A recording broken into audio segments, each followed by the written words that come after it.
Ya se ve. Ok, perfecto, gracias, gracias. Chicos, ahí en el correo que les envié hoy, les envié ahí va una práctica que dice práctica configuración básica de router y switch, bueno, switch y router. Esa práctica es de las que de las que me tienen que entregar al final, pero esta práctica la vamos a trabajar en tres partes, ¿verdad? Hoy vamos a trabajar la parte de la configuración de los switches. Luego, cuando veamos la parte de la configuración del router, vamos a trabajar la parte de la configuración del router. Y al final, cuando les enseñe RIP y enlaces seriales, vamos a trabajar un poquito esa parte de RIP y enlaces seriales. Pero digamos, esa parte de RIP y enlaces seriales, yo eso no se los evalúo, eso es nada más para que ustedes lo vayan aprendiendo mientras, ¿verdad? Pero la parte de configuración básica de switch y router sí lo vamos a estar trabajando. Entonces, ¿cuál es la idea de hoy? Este, que entre todos configuremos un switch para que ya ustedes después vean cómo se configura y puedan configurar el resto de switches que trae esa práctica. ¿Verdad? Como les digo, eso al final del curso ustedes me la tienen que devolver para yo revisarla, para que lo tengan en cuenta. ¿Verdad? Entonces, así es como vamos a estar trabajando un poquito el día de hoy. Primero vamos a, entonces, el punto, si pueden chicos, ábralan para que ahora la trabajemos cuando pasemos la parte teórica. Ahí también viene un PDF que dice comandos de configuración de switch. Ahí están todos los comandos que nosotros vamos a utilizar hoy. Va otra que dice indicaciones, que ahora les voy a explicar cómo funciona, que eso en realidad es lo que tienen que tomar en cuenta para configurar esa práctica.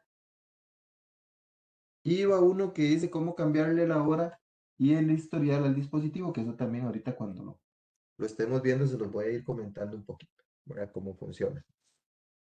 Pero para que tengan en cuenta eso, irse abriendo de una vez el Packet Tracer. Si alguno le dio problemas, le presentó problemas a la hora de instalación, entonces ahorita me lo indican y lo vemos, ¿verdad? Vamos a ir viendo la parte teórica y ahora cuando vamos a empezar la parte ya de práctica, me indican si alguno tuvo problemas con el Packet Tracer y lo solucionamos. Ok, chicos, bueno, ya la configuración básica de un switch y un dispositivo final, ¿verdad? Como les decía, ahorita vamos a hablar la parte en sí de cómo funciona un sistema operativo de un dispositivo de red. En realidad, todos los sistemas operativos funcionan de la misma manera. ¿A qué me refiero con eso? A que tiene que haber un intérprete de las órdenes que le damos nosotros, ¿verdad? Digamos, de lo que nosotros le indicamos, y tiene que haber un, un núcleo, ¿verdad? Que genere o que ejecute esas órdenes. Entonces, digamos, ese intermediario que les digo a ustedes que tiene que haber entre nosotros y el kernel, que así se llama el núcleo, ¿verdad? Y el kernel del sistema operativo, tenemos dos tipos. Una es la interfaz gráfica de usuario, ¿verdad? Que digamos, este es el que nosotros comúnmente vemos en Windows, que vemos el icono y le damos doble clic y demás, ¿verdad? Entonces tenemos la interfaz gráfica de usuario y tenemos la interfaz de línea de comandos. Esos son los dos intérpretes, esto se le llama shell, ¿verdad? Entonces ese shell es como un intermediario entre nosotros y el núcleo del sistema operativo. Entonces nosotros le damos las indicaciones al sistema operativo por medio de ese shell, ¿verdad? Cuando yo tengo una aplicación en, ay, cuando yo tengo una aplicación en Windows, por decirlo así, ¿verdad? Tengo ahí la carpetilla y vengo a esa carpetilla y le doy doble clic, ¿verdad? Yo lo que le estoy diciendo es al kernel, necesito abrir esta carpeta. Entonces el kernel ya dirá, ok, esta carpeta tiene una aplicación. Entonces el kernel le va a decir a la RAM, ok, necesito que reserve tanto espacio de almacenamiento porque van a ejecutar esta carpeta. Y le dice al CPU, prepárese porque se va a ejecutar esta carpeta. ¿Verdad? Entonces el kernel es el que se va a encargar en la parte de asignación de recursos de hardware para que la carpeta que yo estoy abriendo pueda funcionar bien. ¿Verdad? Entonces, el kernel es el núcleo, ¿verdad? El núcleo, que él es el que tiene contacto directo con el hardware,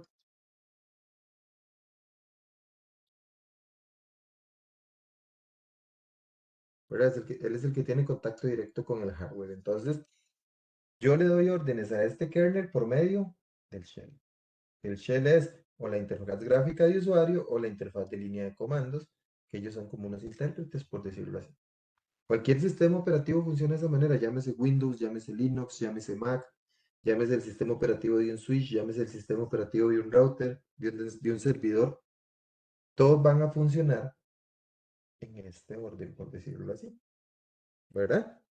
Ok, vamos a ir ahora sí entonces centrándonos un poquito en el sistema operativo. Entonces dice que el shell, lo que les decía ahora, es la interfaz de usuario que permite a los usuarios solicitar tareas específicas del equipo. Estas solicitudes se pueden realizar a través de interfaz de línea de comandos o interfaz gráfica. Entonces, yo estoy acá y yo le digo al shell, abra esto, ejecute esto, ¿verdad? El kernel dice que establece la comunicación entre el hardware y el software de una computadora y administra el uso de los recursos de hardware para cumplir los requisitos del software. Entonces, el shell, como les decía ahorita, le dice al kernel, ok, ocupo abrir tal carpeta, ¿verdad? Entonces, el kernel, ¿qué es lo que va a hacer? Se va a comunicar con el hardware y le va a decir, reserve tanta RAM, tanto CPU, ¿verdad? Y de esa manera le asigna los recursos físicos para que se pueda ejecutar la función que yo necesito aplicar. ¿Verdad? Como les digo, eso funciona para todo, para carpetas, para ay, ya se me fue la palabra, para carpetas, para aplicaciones, para juegos, para un correo electrónico, para abrir una página web. Todo, todo funciona en este orden, ¿verdad? Todo funciona en este orden específico, ¿verdad? Y como les decía ahorita, cualquier sistema operativo, Windows, Linux, Mac, Android, el iOS de Cisco, todos los sistemas operativos trabajan bajo esta línea. Todos, todos. No hay un equipo, no hay un sistema operativo que funcione fuera de esa línea, ¿verdad? Ok, esto es un ejemplo de interfaz gráfica, como les decía, aquí están las carpetas, entonces uno viene acá y le da doble clic y se abre el archivo, ¿verdad? Entonces dice que la interfaz gráfica de usuario permite al usuario interactuar con el sistema utilizando un entorno de iconos gráficos, menús y ventanas. Una interfaz gráfica es más fácil de usar y requiere menos conocimientos de la estructura de comandos subyacentes que controlan el sistema. Ejemplos de estos son, bueno, macOS, el Linux Kate, el Apple iOS y el Android. Bueno, y tomando Windows, como les decía ahorita. Las GUIs también pueden fallar, colapsar o simplemente no operar como se les indica. Por eso se suele acceder a una interfaz de línea de comandos. Estas interfaces de línea de comandos hacen exactamente lo mismo que la GUI. ¿Cuál es el detalle aquí? El detalle es que, como esto lo dice, línea de comandos, interfaz de línea de comandos. Entonces, estos son puras órdenes. O sea, ahí no hay nada gráfico. Si ustedes en algún momento han visto el CMD de Windows, el CMD de Windows es una interfaz de línea de comandos. Uno puede abrir carpetas y crear carpetas y mover archivos y un montón de cosas, pero basado en comandos, ¿verdad? Basado en comandos. Esa es la diferencia, por decirlo así. Es basada en comandos. Hace muchos años, porque el Linux ya ahora es un poquito más, digamos que más fácil de utilizar, digamos que es más amigable con el usuario. Pero por ejemplo, yo tuve un Linux 2008, o sea, en el 2008 me acuerdo muy bien que eso eran puros comandos. O sea, usted ahí no podía crear una carpeta dándole clic derecho. Ahí usted no puede, no. usted tenía que hacer, o sea, generar los comandos. Todo era por comando. Y eso es lo que toda la vida ha hecho que Linux sea menos, digamos que menos, digo, digamos que la gente lo use menos, es que iba a decir como apetecible, pero no sé, que sea menos utilizado que Windows, por ese, digamos, ese nivel de complejidad que agrega utilizar comandos, porque ahí uno tiene que sabérselos de memoria o tenerlos apuntados por ahí, ¿verdad? Pero siempre es trabajando en base a línea de comandos, entonces es un poquito complicado, ¿verdad? Ahora, todo lo que nosotros vamos a hacer dentro de un router o un switch es a pura línea de comandos, ahí nosotros no tenemos ninguna interfaz gráfica, obviamente son comandos sencillos de utilizar, pero, como les digo, esto, no tiene ninguna, por decirlo así, ninguna interfaz gráfica que nos permita a nosotros, ¿verdad? De hacerlo más sencillo. Ya hay muchas marcas que se han incursionado en la parte gráfica, pero Cisco no, Cisco aún se mantiene en la parte de interfaz de línea de comandos. Aquí tenemos un ejemplo, ¿verdad? Esto es una interfaz gráfica, ¿verdad? Como les decía ahora. Aquí yo puedo andar con el mouse navegando y venir y darle doble clic a esta carpeta para abrirla. O acá este Puri, ¿verdad? O venir acá y ya se me despliega aquí una barra, ¿verdad? De actividades. Mientras que una interfaz de línea de comandos es esto que tenemos acá. Esta interfaz de línea de comandos, esto es de Linux, ¿verdad? Entonces, en este caso, esto es una interfaz de línea de comandos. Con el comando ls, por ejemplo, yo lo que le digo es que me liste todos los archivos que tenga donde yo estoy. Entonces, en este caso, él me dice que tengo la carpeta de desktop, que tengo la carpeta de downloads, el app support, second drive. Entonces, ven, todo esto él me lo muestra a mí.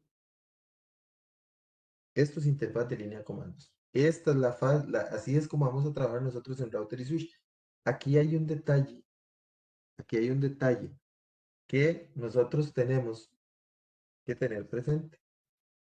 Aquí el mouse no funciona. O sea, en una interfaz de línea de comandos no hay mouse, no hay mouse. Todo es a puro teclado. O sea, si yo tengo el puntero acá y me quiero desplegar para acá, tiene que ser con flechas. Tiene que ser con flechas. Si yo quiero moverme acá, tiene que ser con flechas. Yo no puedo venir y poner el mouse acá y darle clic y listo, porque no me funciona. Otro punto que hay que tener muchísimo en cuenta acá es que las teclas de acceso rápido que comúnmente nosotros estamos acostumbrados a utilizar en Windows no funcionan. ¿A qué me refiero con eso? A que si yo le voy a dar control C para copiar, él va a hacer otra función completamente diferente. Si yo le voy a dar control V para pegar, va a ser una función completamente diferente. Si yo le doy control Z va a ser una función completamente diferente. Entonces tenemos que tener claro eso. ¿Verdad? Tenemos que tener claro eso a la hora de nosotros ir a trabajar en línea de comandos. ¿Verdad? Ok. Hay diferentes métodos de acceso al dispositivo. ¿Verdad? El primero es este. O sea, cuando yo saco un switch de la caja y lo voy a configurar por primera vez, tiene que ser por consola. Este es un cable de consola. Bueno, ya ahora vienen por USB porque ya las computadoras no traen ese puerto serial. Pero esto es un cable de consola y la primera configuración yo la tengo que hacer por medio de un cable de consola. ¿Por qué? Porque si yo quiero utilizar SSH o quiero usar Telnet, yo necesito de una dirección IP. Y obviamente el dispositivo como viene nuevo no trae IP. Entonces yo primero tengo que configurarlo, ponerle los parámetros necesarios. Y sí, ya una vez que yo configure el equipo, el equipo tiene IP y demás, entonces yo ya no necesito este cable, sino que lo hago por medio de una interfaz virtual, que en este caso son SSH y Telnet. Esa interfaz virtual se llama VTY. ¿Por qué virtuales? Porque ellas no dependen de un cable físico como la consola, ¿verdad? Entonces, yo puedo estar, esta es la red A, ¿verdad? Y este es el router de la red A, y yo puedo entrar al router de la red A desde la red D, ¿verdad? Aquí está B, C, esta es A, aquí está B, aquí está C y ahí está D. Entonces, yo puedo ingresar al router A desde el router D, sin tener una conexión directa, ¿verdad? Porque obviamente que hay una conexión, pero pasa por otros dispositivos, no hay una conexión directa. Entonces, esos son accesos virtuales que pueden ser por medio de SSH y Telnet. Ahora, de estos dos, Telnet no se utiliza. Nosotros hoy lo vamos a aprender a configurar como aprendizaje, pero cuando configuremos el router, nosotros vamos a usar SSH.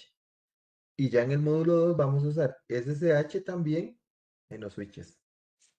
¿Por qué Telnet no se debería usar? Porque Telnet envía los datos en texto plano.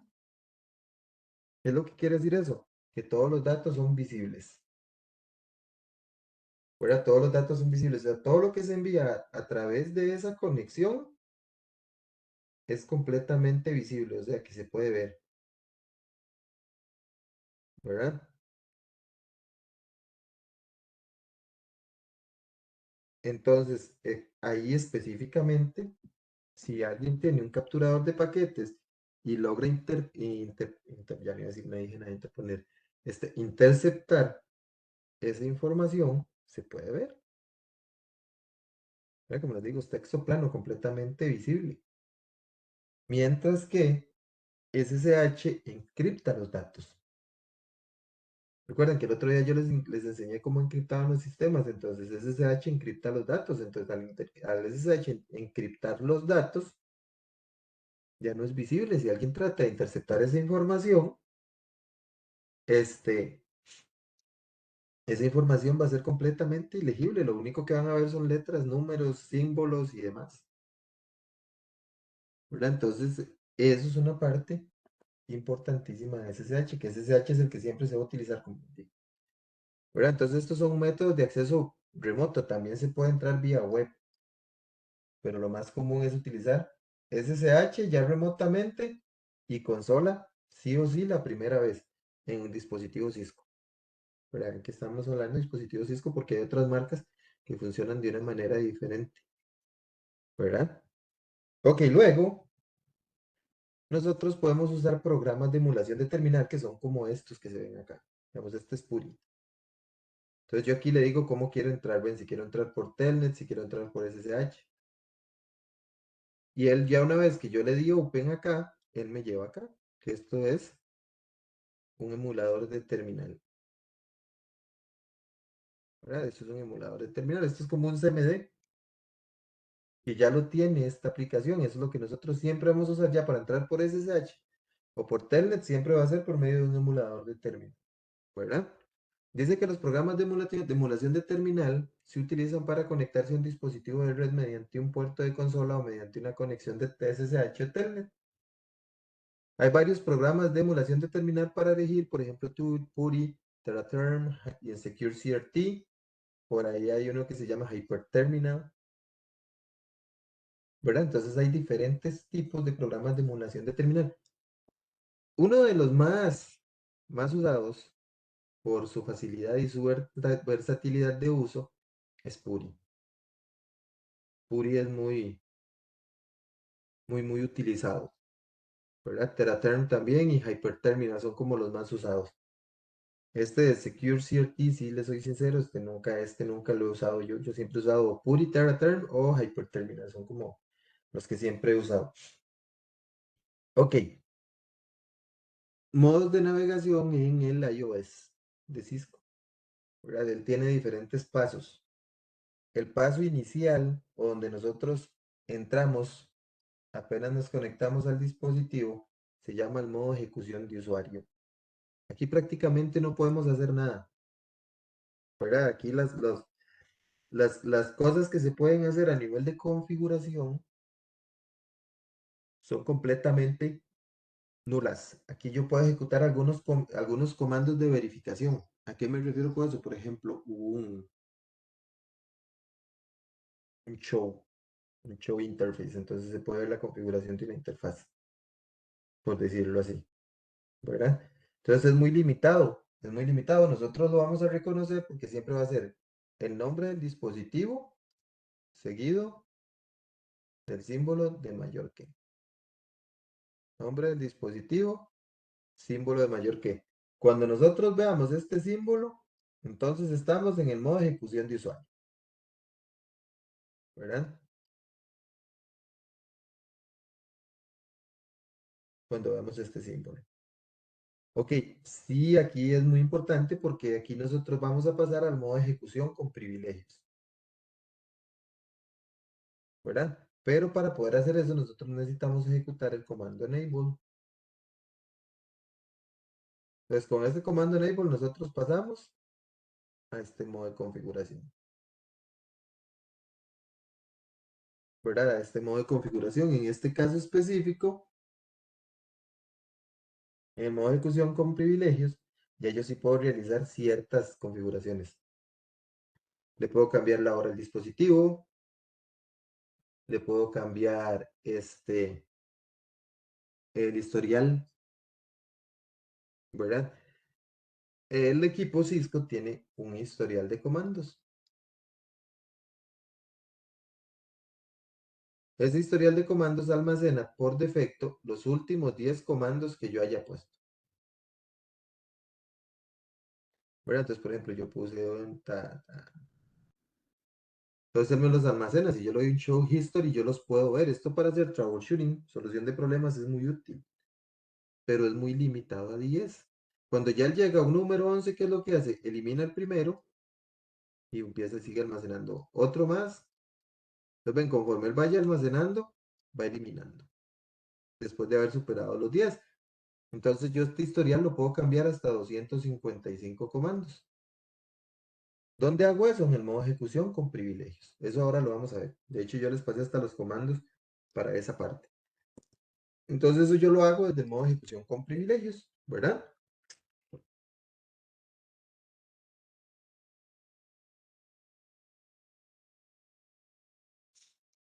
Desde el modo ejecución con privilegios, entonces yo voy a hacer esto, ¿verdad? Le cambio, como les decía ahora, le cambio la hora. Puedo ejecutar muchos comandos show, todos los comandos show, yo los puedo ejecutar aquí. Esos comandos show, chicos, son comandos de verificación.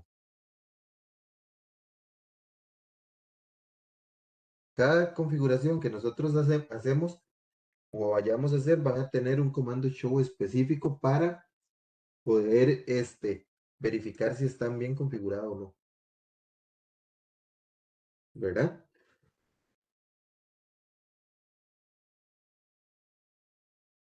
¿Cómo reconocemos nosotros que estamos en el modo ejecución con privilegios? El chart, ¿verdad? O el símbolo de número. Entonces va a ser el nombre del dispositivo seguido del símbolo número. El nombre del dispositivo seguido del símbolo de número, ¿verdad? Y este es el paso al modo de ejecución o al modo de configuración global. En este modo de configuración global, todo lo que yo haga me va a afectar el dispositivo, positivo o negativamente. Pero todo lo que yo haga acá me va a afectar el dispositivo. ¿Cómo lo voy a reconocer? Va a ser el nombre del dispositivo, un config entre paréntesis, seguido de la tecla numeral. Entonces venimos aquí, config, símbolo de número. Ya estoy en el modo configuración global. Aquí voy a hacer el enrutamiento, voy a hacer listas de acceso, le voy a poner el nombre del dispositivo, voy a poner el mensaje del día, voy a poner configuraciones de seguridad, ¿verdad? Entonces, todo lo que yo vaya a hacer dentro del dispositivo de configuración, tengo que hacerlo en el modo de ejecución con privilegios. A través de ahí yo voy a pasar a diferentes modos de configuración, ¿verdad? O sea, para yo poder pasar a este modo de subconfiguración de línea, primero tengo que estar aquí y ejecutar un comando, por ejemplo, este, line console 0. Entonces ya paso a un modo de configuración de línea. Interface, Path Ethernet 01. Ya paso al modo de configuración de línea, ¿verdad? Yo voy a saber en qué modos de subconfiguración estoy, porque él me lo va a indicar. Entonces, en este caso me dice config line, siempre va a estar el símbolo de número. Si yo estoy en un modo de configuración de route, de enrutamiento, me va a decir router config. Si estoy configurando un pool de HCP, me va a decir DHCP config. Entonces, él siempre me va a indicar en cuál modo de subconfiguración estoy, ¿verdad? Y va a ser el nombre del dispositivo, el modo de configuración y el símbolo de número, ¿verdad? De esa manera yo me ubico donde voy a estar, ¿verdad? Ok, para yo pasar, porque esto no se los puse acá, del modo de ejecución de usuario, perdón, del modo de ejecución con privilegios al modo de configuración global, necesito poner el comando configure terminal. De esa manera yo voy a pasar del modo de ejecución de usuario al modo de ejecución con privilegios y ya de ahí dependiendo lo que yo ocupe configurar, ¿verdad? Ok, dice que en el modo de ejecución, Permiso, profe. sí, dime, ¿Cómo fue lo de para pasar del modo de ejecución de usuario al de privilegios? con enable, con este comando. Ok, y para pasar del de privilegios al global. Configure terminal. Ah, ok, ok, era eso, listo. Muchísimas gracias. Con gusto. Yo igual, todo eso ahora lo vamos a aplicar en un switch conmigo y después lo van a hacer ustedes solito de práctica a ver cómo, si le agarraron el toquecillo. Yo les pasé, como les decía ahora, el PDF con todos esos comandos para que lo tengan en cuenta y también les voy a pasar esta presentación, ¿verdad? Que esta presentación también nos tiene. Ok, dice que el modo de ejecución con privilegios, dice que para pasar al modo de ejecución de usuario, al modo de ejecución con privilegios, necesitamos ejecutar el comando enable. Ahorita yo les voy a explicar cómo interpreta el sistema operativo un comando, ¿verdad? Porque aquí nosotros vamos a tener palabras claves y vamos a tener argumentos. Entonces, eso lo tenemos que ver porque necesitamos saber si una palabra clave va con un argumento o si no sé qué argumento va con una palabra clave, cómo conseguirlo, ¿verdad? Pero eso lo vamos a ver ya casi. Entonces pongo enable para pasar del modo de ejecución de usuario al modo de ejecución con privilegios, ¿verdad? Para pasar del modo de ejecución de usuario, con privilegios, perdón, al modo de configuración global o de ejecución global, ¿verdad? Eso lo voy a hacer con el comando configure terminal. De esa manera, entonces, ven, yo estaba en el modo de ejecución de usuario. Ahí está el símbolo de mayor que.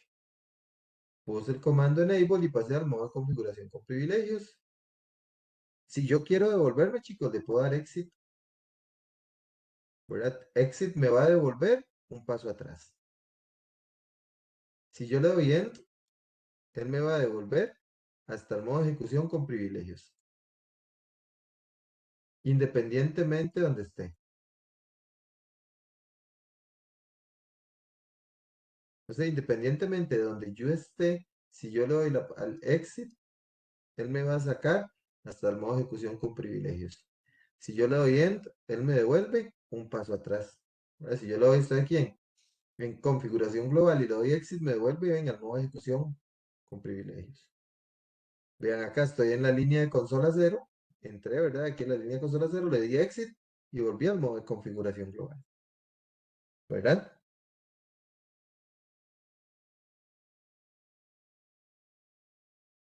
Dice acá que el modo de configuración de línea, dice que para entrar y salir del modo de configuración de línea, se utiliza el comando line seguido del tipo de línea de administración.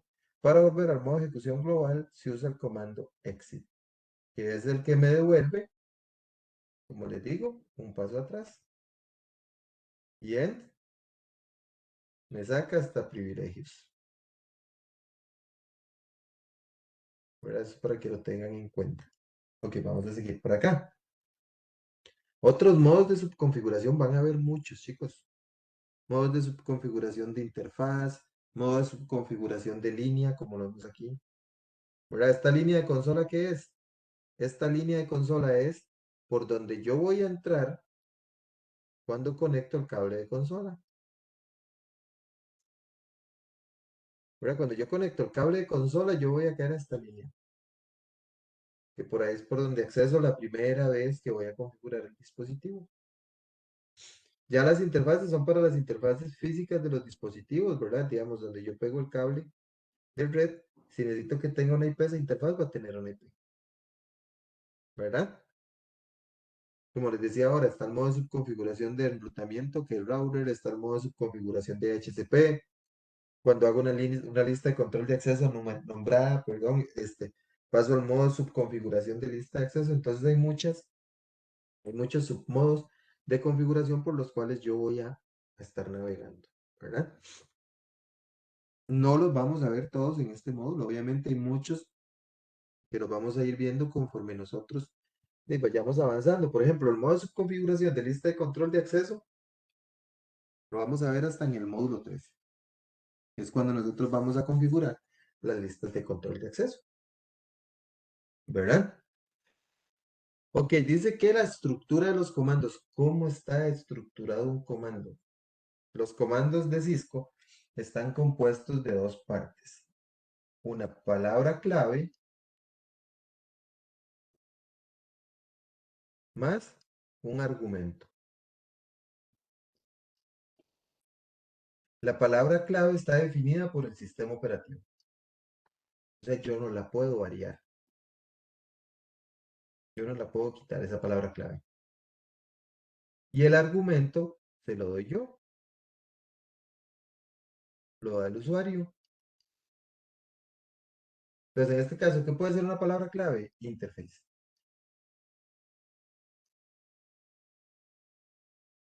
¿Qué es un argumento? El argumento puede ser serial, por ejemplo. 0/0/0, porque él tiene que tener un ID. Puede ser fase Ethernet.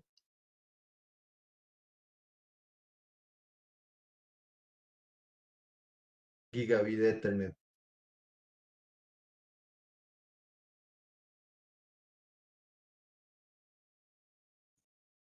Interface túnel, por ejemplo. Ven, entonces, por ejemplo, una palabra clave puede tener muchos argumentos, dependiendo el dispositivo y lo que yo esté configurando. Porque, por ejemplo, hay routers que solo tienen interfaces fase Ethernet. Y hay routers que son al revés, solo tienen interfaces Gigabit Ethernet. Entonces, en este caso específico, dependiendo del dispositivo que yo tenga, ¿verdad? Dependiendo del dispositivo que yo tenga, entonces yo voy a usar la interfaz correspondiente, ¿verdad? Ok, entonces aquí está, dice que la estructura básica del comando dice que es una palabra clave, que es un parámetro específico que se define en el sistema operativo. Yo esta palabra clave no la puedo cambiar. De hecho, el sistema operativo del dispositivo tiene un intérprete de comandos. Entonces, si yo escribí mal una palabra clave o escribí un argumento que no va con la palabra clave, él me lo va a indicar. ¿Verdad? Él me va a decir, ok, hay un error de sintaxis. ¿Para qué? Para que yo verifique, ¿verdad? Para que yo verifique que estoy escribiendo mal. Entonces, él siempre me lo va a indicar, ¿verdad? El argumento dice que no está predefinido, es un valor o variable definido por el usuario. En este caso, yo lo voy a poner, ¿verdad? Si lo vemos acá, ¿cuál es la palabra clave? Show. ¿Cuál es el argumento? El argumento IP protocols. ¿Por qué? Porque puede ser show running, puede ser show interface, show IP protocols, como lo vemos ahí, ¿verdad? Entonces eso va a depender lo que yo necesite ejecutar, ¿verdad? Dependiendo de lo que yo necesite ejecutar, entonces de esa manera yo puedo utilizar sea la palabra clave o el argumento, independiente de lo que esté haciendo, ¿verdad? Aquí tenemos palabra clave, ping, argumento, la IP que yo estoy proporcionando para realizar el ping, ¿verdad? Ok, dice que el comando podría requerir uno o más argumentos. ¿En qué momento va a requerir uno o más argumentos él? En el momento, por ejemplo, si yo le pongo show interface, él me va a preguntar,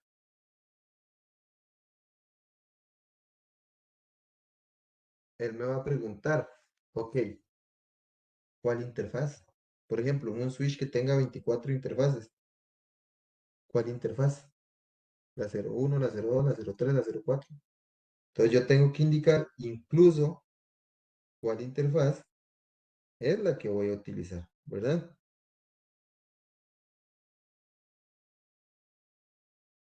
¿Verdad? Entonces en este caso va a depender mucho, ¿verdad?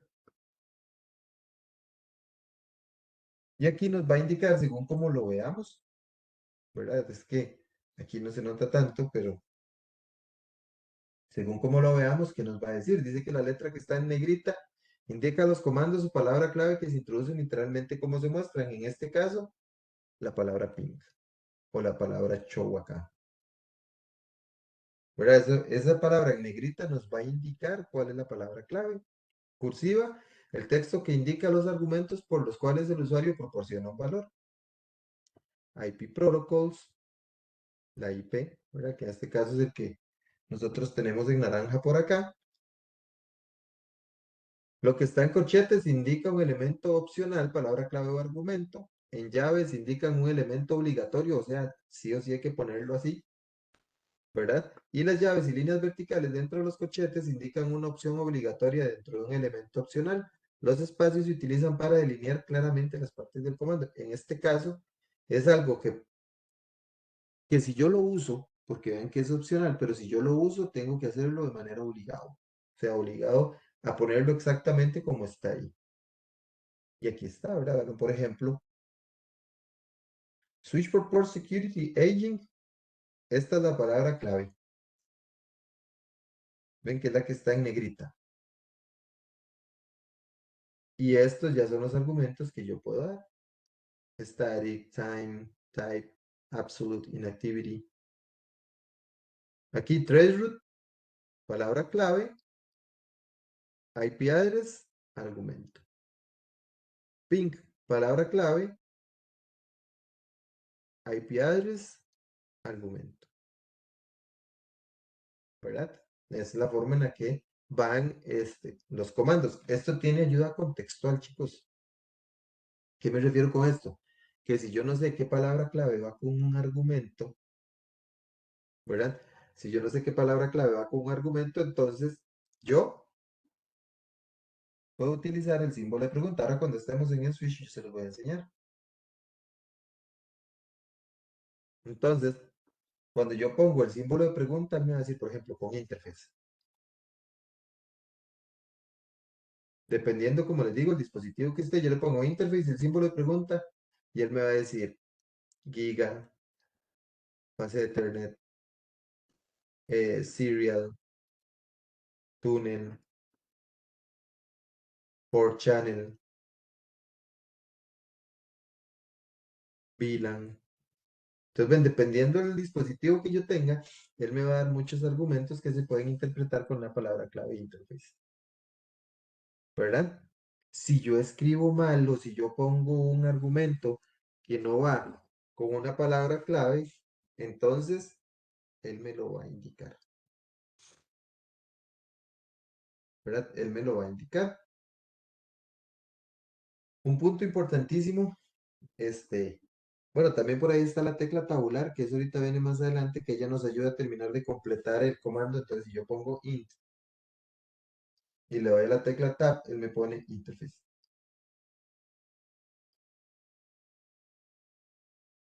Yo puedo utilizar comandos acortados. Yo en el módulo 1 siempre les recomiendo que usen los comandos completos para que se los aprendan, al menos los básicos, y ya después que puedan utilizar los comandos acortados, ¿verdad? Entonces, digamos, si yo pongo int, ya el sistema va a interpretar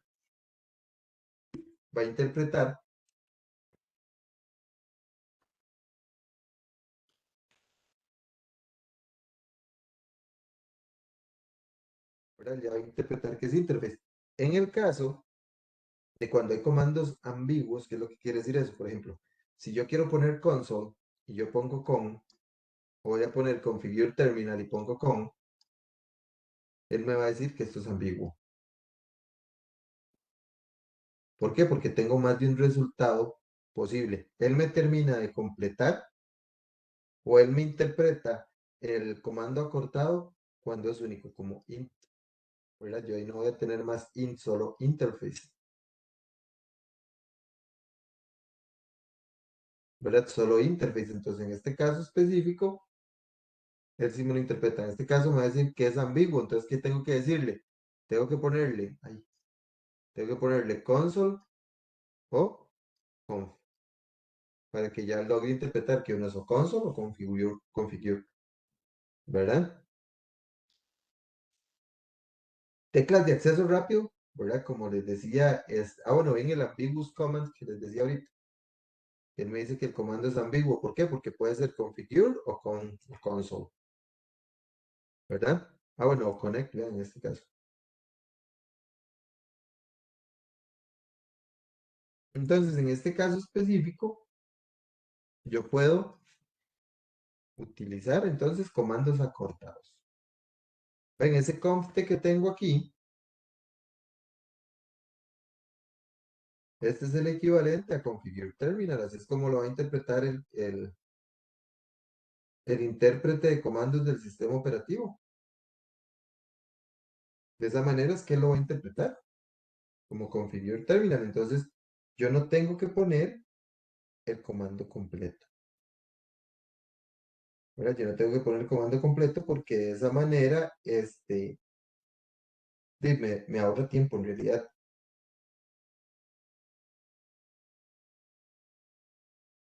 ¿verdad? En este caso, pues, me va a ahorrar mucho tiempo a mí, ¿verdad? Me va a ahorrar muchísimo tiempo a mí. También hay otra cosa,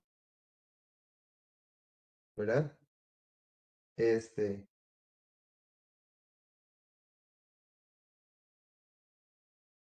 nosotros podemos hacer configuraciones, que eso también se los voy a enseñar más adelante cuando ya después de que veamos la configuración del router, este, por medio de un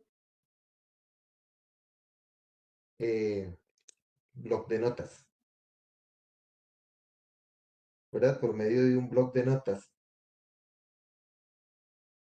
¿verdad? Entonces, con un bloc de notas, yo lo que hago es que copio y pego, ¿verdad? Copio y pego, copio y pego, copio y pego. Es más fácil, es más rápido. Igual, como recomendación, yo siempre les hago, después de que yo les enseño el bloc de notas, que trabajen, trabajen siempre los comandos al principio o toda la configuración directa, porque es más fácil. O sea, ustedes tienen que aprenderse esto, no hay kit. ¿Verdad? O sea, tienen que aprenderse las configuraciones sí o sí. ¿Por qué? Porque si ustedes, por ejemplo, van a hacer un examen de certificación a nivel de CCNA, ya no. Pero digamos, por ejemplo, en un CCNP, ustedes van a hacer un examen de certificación y CCNP tiene un examen de certificación práctico. O sea, es uno teórico y uno práctico. Y ahí ustedes no pueden llevar nada, no pueden llevar bloc de notas, no pueden llevar hojas, no pueden llevar nada. Entonces, tienen que sí o sí saberse los comandos. Si no se los saben, están gorriados. Y para los exámenes de certificación, Cisco deshabilita la tecla tabular y el símbolo de pregunta. O sea, no pueden ni terminar de completar los comandos con tab, ni terminar o poner el símbolo de pregunta para que el símbolo de pregunta le diga cuál comando o cuál, ay, ya se me fue la palabra, cuál argumento utilizar con una palabra clave,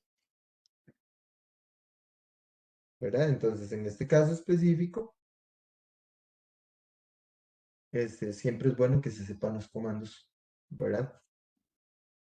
Y esto, chicos, solo practicando y practicando y practicando y practicando y practicando. Si no lo hacen y lo hacen y lo hacen y lo hacen, no se lo aprenden. Se los digo por experiencia, ¿verdad? Ok, dice que la tabla siguiente es una breve lista de pulsaciones de teclas para mejorar la edición en la línea de comandos, o sea, ayudas que tiene el sistema. La tecla tabular completa el comando. ¿Cuál es la tecla tab? La tecla tab es una que está arriba del bloqueo de mayúsculas en la mayoría de teclados que tiene esto así. Es una flechita.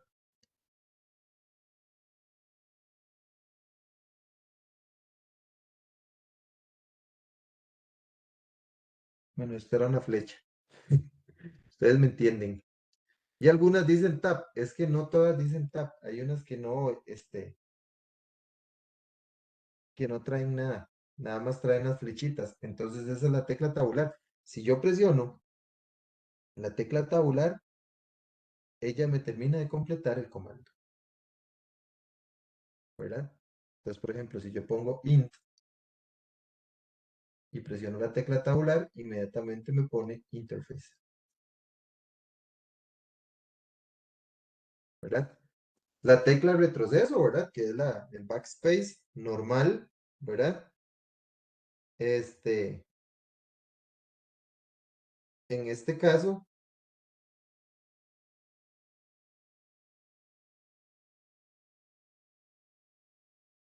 es la tecla de borrar normal, ¿verdad?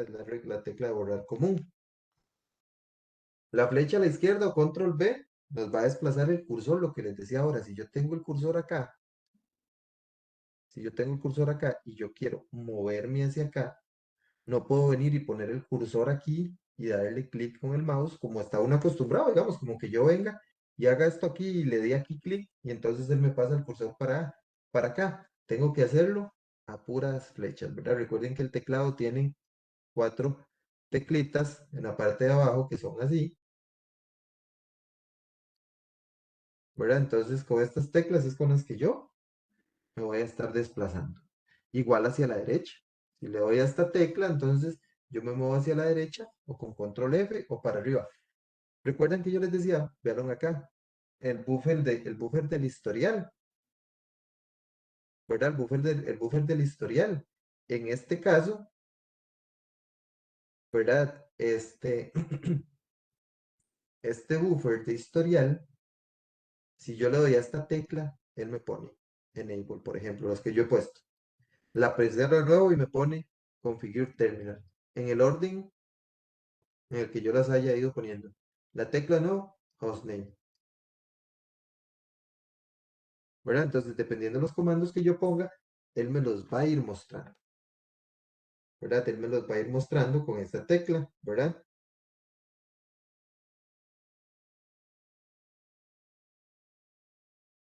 Espérenme un segundo, chicos.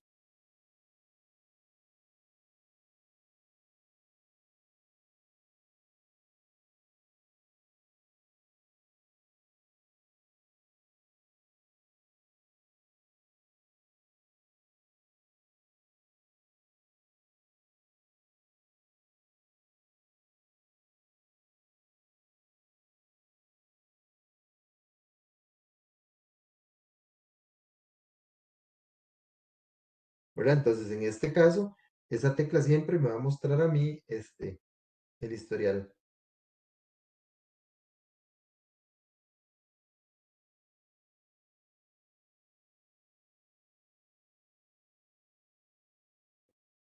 ¿verdad? Entonces, en este caso, y si yo presiono para abajo, entonces él se me va a mover también entre ese historial que yo tenga, por decirlo así, ¿verdad?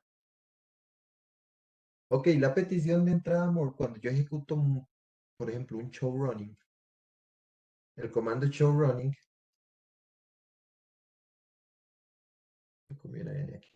el comando show running me muestra a mí toda la configuración inicial del dispositivo. Entonces, eso es mucha información. Por ejemplo, en un switch, aunque yo en las interfaces no tengo, ya no dije nada, tengo un switch de 24 interfaces y aunque las interfaces no estén configuradas con nada,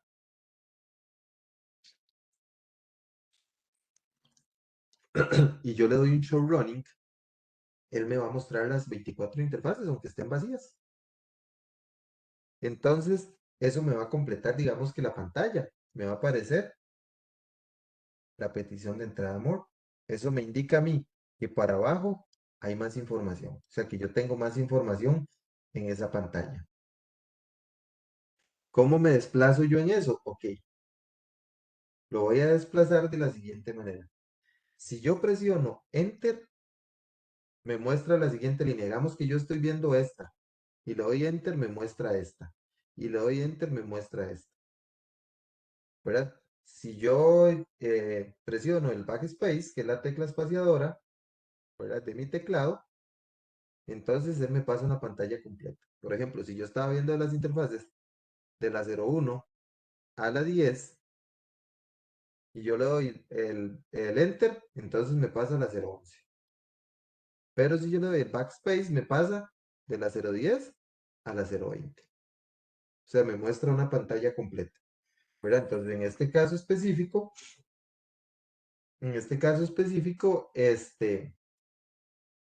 él siempre me va a mostrar más información. O sea, cuando yo veo la petición de entrada more o la palabra more, él me va a mostrar que, o me va a indicar que hay más información. Todo esto ahora lo vamos a ver, chicos. O sea, ahora cuando estemos en el switch, ya configurando todo esto, nosotros lo vamos a ver y lo vamos a poner en práctica, porque lo tengan en cuenta. Ok, este, si yo estoy en la petición de entrada more y presiono cualquier tecla, por ejemplo, que yo presioné la P, entonces él me saca de donde estoy. Y me vuelve a poner de nuevo en el modo ejecución con privilegios, en el modo configuración global, dependiendo donde yo esté ubicado, ¿verdad? Ok, control C, lo que les decía ahora, ¿verdad? Que uno está acostumbrado a que a copiar y pegar y le da control C para copiar, control V para pegar, control Z para borrar. Específicamente acá no funciona, ¿verdad? Dice que si yo presiono control C, en la ubicación en la que esté, me va a sacar al modo ejecución con privilegios, donde yo esté. Eso es como escribir en. Y si le doy control Z, igual. Independientemente de donde yo esté, me va a sacar al modo ejecución con privilegios, ¿verdad? A veces yo escribo mal, ¿verdad? Por ejemplo, yo soy uno que yo les soy sincero, el bloc de notas es súper rápido para configurar. O sea, con el bloc de notas uno lo hace súper rápido. De hecho, yo se los enseño al final.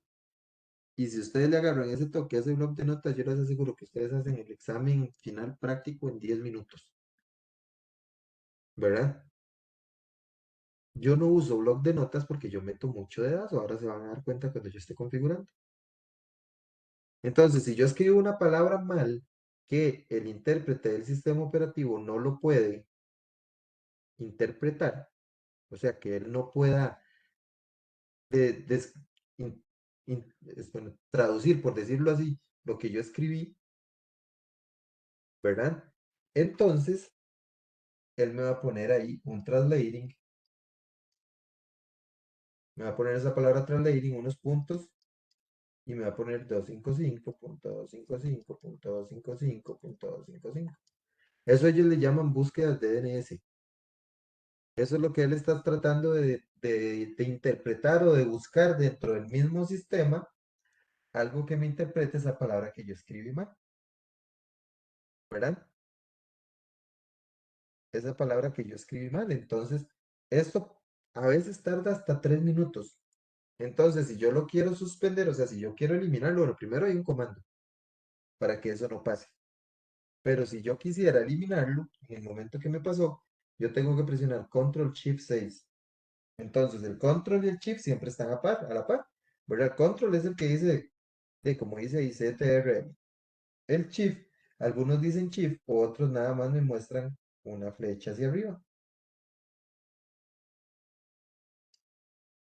¿Verdad? Me muestran una flecha hacia arriba y siempre está entre el Caps Lock, que este es el bloqueo para poner mayúscula y el control. Entonces yo presiono esta y esta al mismo tiempo y el 6, pero no es el 6, digamos, hay teclados que tienen el teclado numérico, ahora 1, 2, 3. 4, 5 y 6. No es este 6. En los teclados alfanuméricos, en la gran mayoría que usamos en Latinoamérica, está la T, la Y y aquí viene el teclado numeral. 4, 5 y aquí hay un 6. Como en medio de estas dos está ese 6.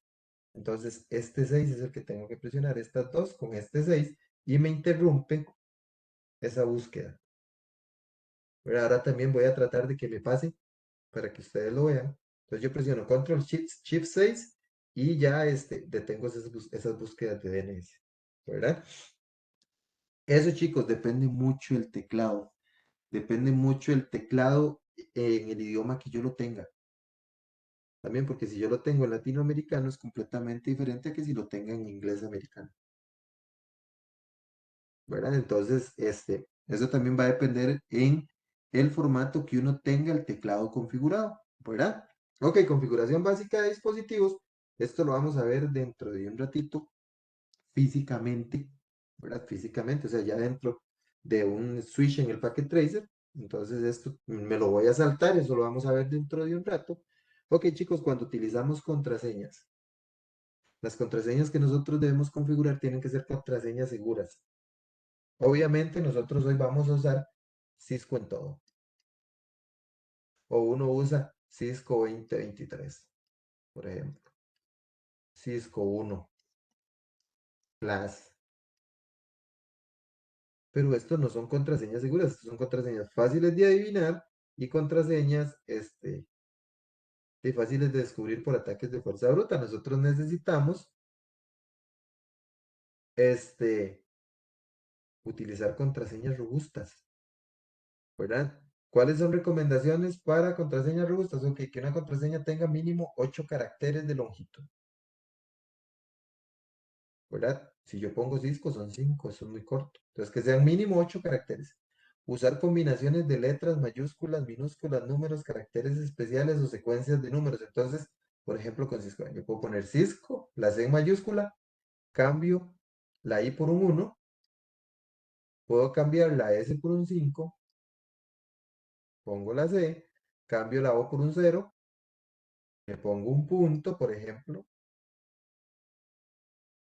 y le pongo 2023, por decirlo así.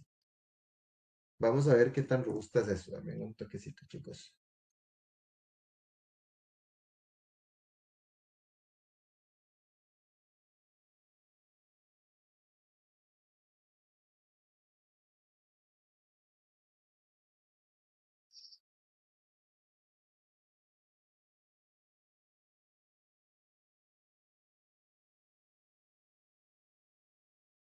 Mentiras, no es password. Secure is my password. Password. En esta página uno puede probar contraseñas. Es segura, aquí no hay que meter correos ni nada de ese tipo de cosas, entonces no hay problema. Entonces, por ejemplo, en esa que yo puse, Cisco.2023, 9 años. Obviamente esa contraseña sigue siendo súper fácil de descifrar, ¿verdad? Esto es en pruebas de ataques de fuerza bruta, ¿verdad? Entonces esta van a durar 9 años descubriéndola. Pues yo aquí puedo probar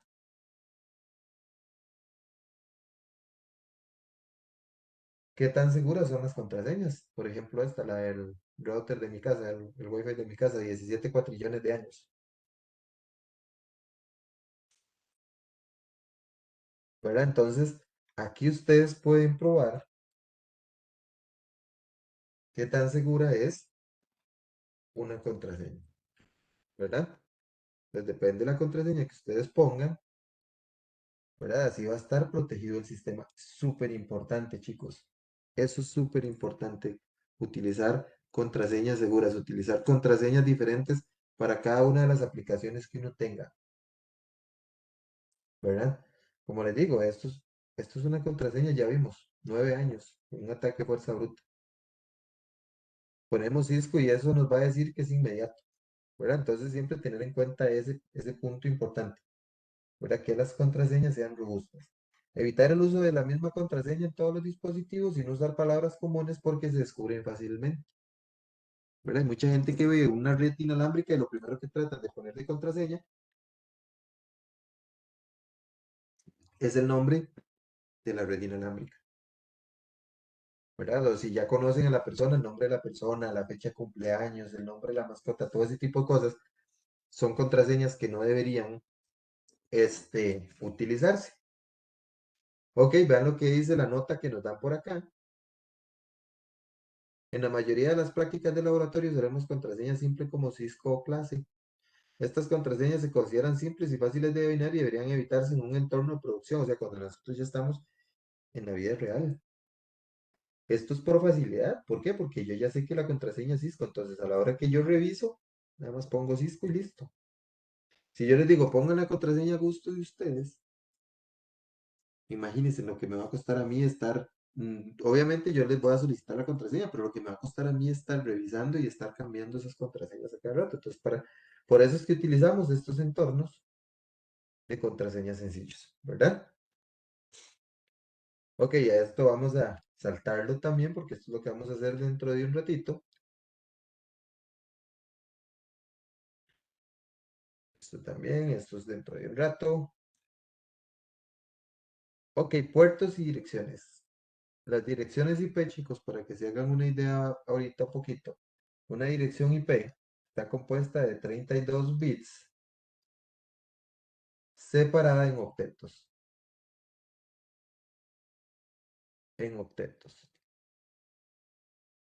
Cada octeto va a estar separado por un punto. ¿Por qué separado en octetos? ¿Qué es lo que quiere decir eso? Que son 8 bits, punto, 8 bits, punto, 8 bits, punto, 8 bits. Por eso cuando yo veo 192.168, y esto lo vamos a aprender la otra semana, el martes, de 8, 10.10, estos son 8 bits, estos son 8 bits, estos son 8 bits, estos son 8 bits. Ahí están los 32 bits, entonces son 32 bits separados por un punto cada 8 bits, ¿verdad? Ahora, hay que tener en cuenta algo súper importante. Las direcciones IP son jerárquicas. ¿Qué es lo que quiere decir eso? Que ellas están divididas en dos partes. Están divididas en porción de red y en porción de host.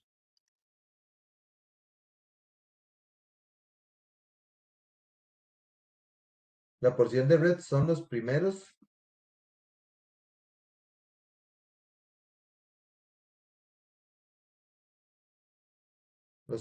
tres octetos. Y la porción de host es el último octeto.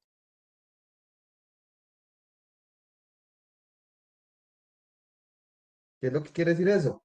¿Cuál sería la porción de red acá? La porción de red acá sería 192.168.10, que son estos primeros tres octetos.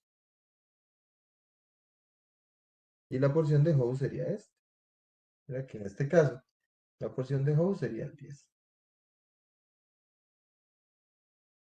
¿Por qué son jerárquicas? ¿Qué es lo que quiere decir este 192.168.10? Que esta IP pertenece a esta red. O que esta es la mamá de esta. ¿Verdad? Eso ya lo vamos a ver ahí para que lo vean. Ok, dice que el uso de las direcciones IP es el principal medio para permitir que los dispositivos se ubiquen entre sí y para establecer la comunicación completa en Internet.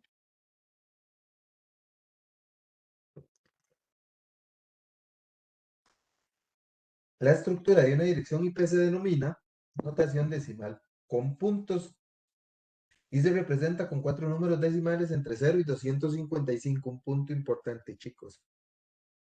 Un octeto, octeto. No puede ser mayor. Todo esto lo vamos a ver en el subenteo.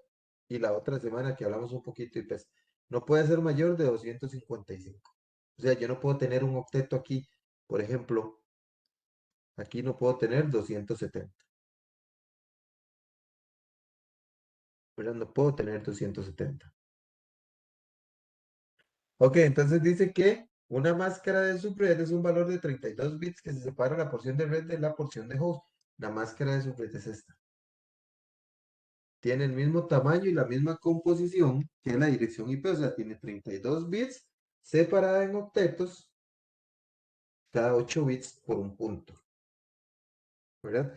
La máscara de red nos dice a qué red pertenece una IP. Eso lo vamos a ver la otra semana en la parte de conversión de binario a decimal.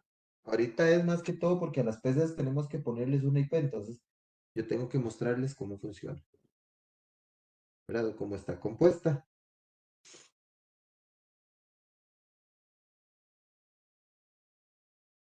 Yo tengo que mostrarles cómo va a estar compuesta esta. Entonces nosotros necesitamos tanto la máscara de red como la dirección IP para saberlo. Y la dirección de puerta de enlace predeterminada es la dirección del router que el host va a utilizar para acceder a las redes remotas, incluso a Internet.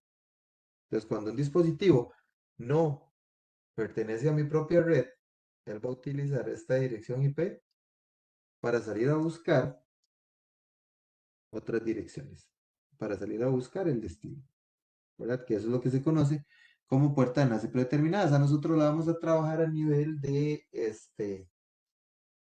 la vamos a trabajar a nivel de la configuración del router, ¿verdad? En el router nosotros sí vamos a utilizar la puerta de enlace predeterminada, ¿verdad? Ok. En el caso del direccionamiento IP versión 6, chicos, el direccionamiento IP versión 6 se creó con la finalidad de sustituir el direccionamiento IP versión 4, ¿verdad? En este caso específico, el direccionamiento IP versión 6 se cree que nunca se va a acabar, porque son 350 sextillones de direcciones IP disponibles que se pueden utilizar para direccionar en la red, ¿verdad? Entonces sí, sí, si les soy sincero, sí es bastante grande y sí es muy difícil que se vayan a llegar a acabar. En el caso de las direcciones IP, si ahora veíamos que las direcciones IP versión 4 está compuesto de 32 bits separado por octetos,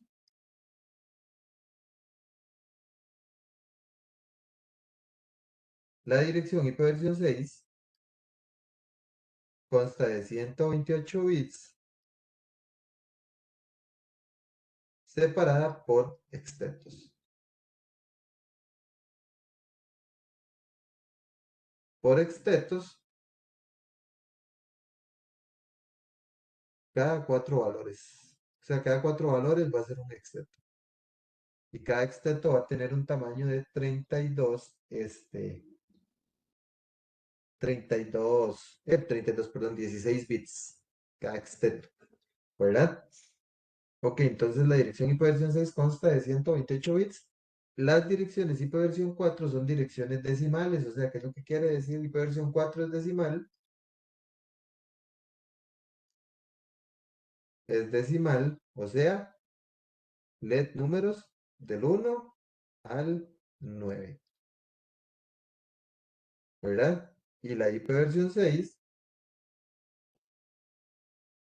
es hexadecimal. Hexadecimal, que son letras de la A a la F y números del 1 al del 0 al 9, perdón, del 0 al 9, ¿verdad? Entonces, así es como están compuestas las direcciones, ¿verdad? En el caso entonces del hexadecimal, al tener letras del 0, de las letras de la A a la F y números del 0 al 9, obviamente va a tener una mayor cantidad de direcciones que se puedan utilizar para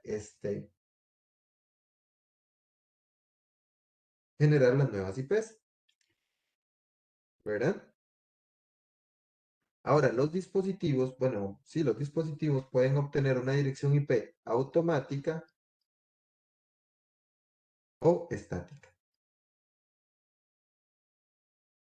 Si él estuviera marcado aquí donde dice que obtenga la dirección IP versión 6 automáticamente, entonces él lo va a hacer por lo que nosotros conocemos como DHCP.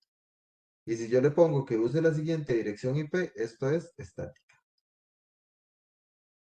En la mayoría de los casos se utiliza IP, DHCP.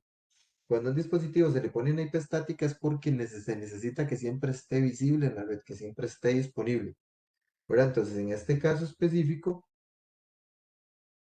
estas se utilizan en servidores, en impresoras, porque nosotros necesitamos, como les digo, que todos los dispositivos de la red los puedan ver, ¿verdad? O sea, que todos los dispositivos de la red puedan tener acceso a ese dispositivo.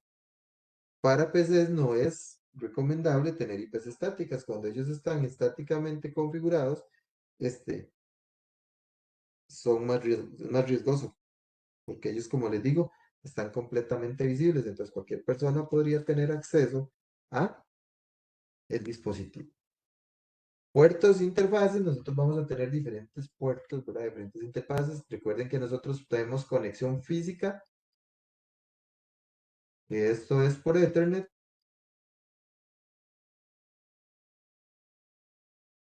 y tenemos conexión inalámbrica, que esto es por Wi-Fi. Conexiones físicas son estos puertos, ¿verdad? Estos se les llama puertos, interfaces, enlaces, y al final de cuentas es lo mismo, ¿verdad? Que son estos físicos. Recuerden que el Wi-Fi va a ser por ondas de radiofrecuencia, entonces esto es una tarjeta de expansión de Wi-Fi, esto es un router inalámbrico, un punto de acceso, esto es una cámara de seguridad por Wi-Fi y una cámara web por Wi-Fi. Y aquí tenemos los diferentes medios. Recuerden que los medios tenemos tres, que es fibra óptica, cobre o ondas de radiofrecuencia del Wi-Fi. ¿Verdad? Esas son las diferentes formas que nosotros tenemos para conectarnos a una red. ¿Verdad? Recuerden que la semana pasada hablábamos que independientemente del medio, los datos siempre se van a transmitir sin ningún problema. Ok, para configurar direcciones IP, ¿verdad? Dice que los dispositivos finales de la red necesitan una dirección IP para comunicarse con otros dispositivos. Nosotros podemos hacer que ellos lo configuren por DHCP, que es obteniendo una dirección IP automáticamente, que es este primer punto, que aquí sería DHCP. Y use la siguiente dirección IP, que esto sería lo que nosotros conocemos como estático, ¿verdad? Tanto para IP versión 4 como para IP versión 6, cualquiera de las dos, ¿verdad? Aquí estaría estático, en este ejemplo está estática. ¿Por qué está estática? Porque está marcado acá y yo le estoy poniendo la información que yo necesito. En este otro ejemplo, está por DHCP, que está por obtener la dirección automáticamente y ven que el espacio está en blanco. ¿Por qué? Porque eso lo va a asignar el sistema automáticamente. ¿Cómo llego yo acá? De la siguiente manera. Vengo aquí, entonces, pues, a ver aquí. Voy a pasarme esto, no me deja pasarlo, entonces déjenme nada más darle configuración de red de internet. Ahora sí. Acá en configuración de red de internet, yo voy a buscar cambiar opciones del adaptador. Le voy acá y a mí aquí me van a aparecer las conexiones que tengo. Bluetooth, Ethernet y Wi-Fi. Entonces, ¿qué es lo que voy a hacer acá? Voy a darle a Ethernet y le voy a dar propiedades. Y aquí en propiedades yo voy a buscar protocolo de Internet versión 4, TCP/IP. Si ustedes ven, las propiedades están deshabilitadas. Entonces yo vengo acá, quito el check, pongo el check y las propiedades ya se habilitaron. Le doy acá. Y entonces ven, aquí está obtener una dirección IP automáticamente. Por defecto ellos siempre van a estar así. Todos los dispositivos siempre van a venir para que se conecten por DHCP. Si yo quiero ponerla estáticamente, entonces le pongo acá y ven, yo ya puedo poner valores. Me falta ponerle un 35, que es lo que iba a poner. Aquí es 255. Entonces ven, aquí yo ya puedo asignar máscara de red, puerta de enlace predeterminada. Eso es una configuración estática. Ahí es en estática, aquí es por DHCP, que siempre tiene que estar por DHCP. Si yo quiero hacerlo para ir por versión 6, entonces busco acá protocolo de Internet versión 6 TCP/IP. Estas propiedades están habilitadas para IP versión 4. Y yo tengo que venir, dar acá, poner acá, de propiedades, y aquí está por DHCP para IP versión 6, o aquí yo la pongo estáticamente, ¿verdad? Y aquí yo puedo poner la información estáticamente, ¿verdad? Siempre también tiene que estar por DHCP. Esa es la forma de la cual un dispositivo puede tener acceso a una dirección IP versión 6 o IP versión 4. Ok, chicos, ¿dudas por acá?